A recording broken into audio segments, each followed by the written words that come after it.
ডিম আলু কষা। ডিম আলু একসাথে সেদ্ধ করে নিয়ে খোসা ছাড়িয়ে একটু নুন হলুদ দিয়ে কড়াইতে ভেজে নিয়েছি তেল দিয়ে।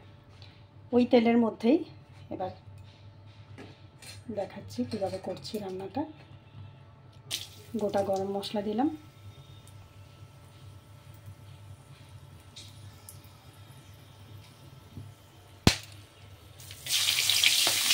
পেঁয়াজ কুচি,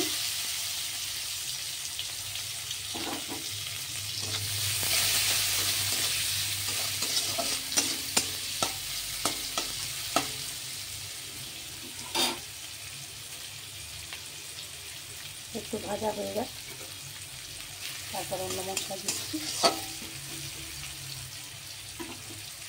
আপনারা অনেকেই আমার ইউটিউব চ্যানেল দেখছেন, লাইক কমেন্টসও করছেন, আমার খুব ভালো লাগছে। এভাবে দেখতে থাকুন। Thank you so much. এবার দিচ্ছি পেঁয়াজ, রসুন, আদা, টমেটো, কাঁচা লঙ্কা একটা পেস্ট।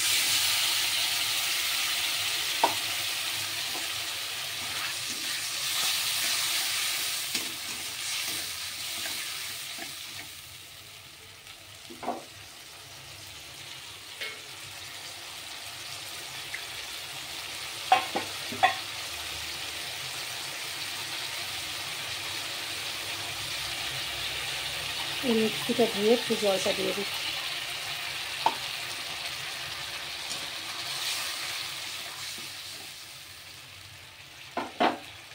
এবার এর মধ্যেই দিয়ে দিচ্ছি নুন, হলুদ, কাশ্মীরি লঙ্কা গুঁড়ো, আমচুর পাউডার, ধনে গুঁড়ো, জিরে গুঁড়ো আর একটু বিট নুন।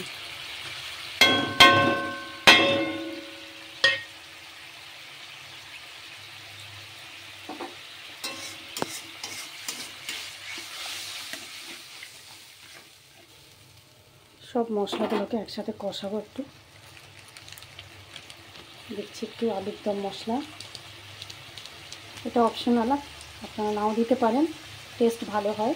সানরাইজের মশলাগুলো ভালো, আমি সানরাইজে ইউজ করছি। এখানে একটু চিকেন মশলা দিচ্ছি, যেহেতু ডিম দিচ্ছি।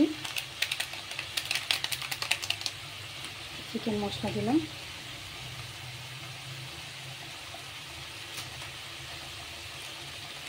এবার একটু গরম মশলা, এটাও সানরাইজেরই শাহি গরম মশলা।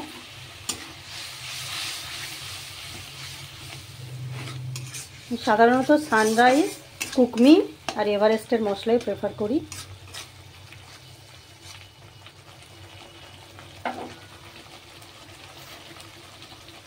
দেখুন কালারটা কি সুন্দর হয়ে এসছে।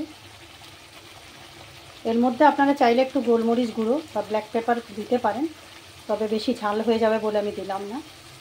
শুকনো লঙ্কা, কাঁচা লঙ্কা বেটে দেওয়া আছে ওর মধ্যে। এরপরেই ভেজে রাখা আলু আর ডিম দিয়ে দিচ্ছি। সব মশলাগুলো এর মধ্যে ঢুকে যাবে ভালো করে।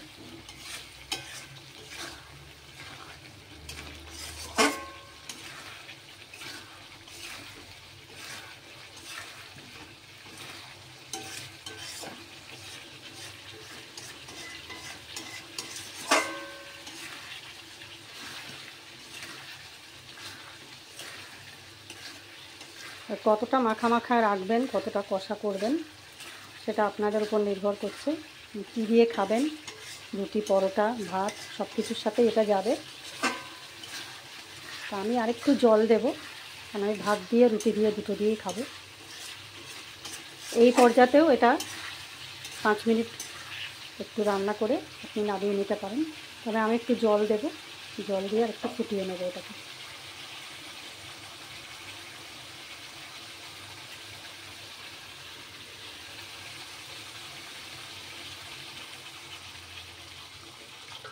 অল্প একটু জল দিয়ে দিলাম, জলটা দিয়ে এবার এটাকে একটু ভালো করে 10 মিনিট একটু ফুটিয়ে নেব, আঁচটাকে কম করে দিয়ে। তাহলে কি আলু আর ডিমের মধ্যে মশলাটা খুব ভালোভাবে ঢুকে যাবে, খেতে ভীষণ ভালো লাগবে। Thank you for watching. Enjoy করুন ডিম কষা।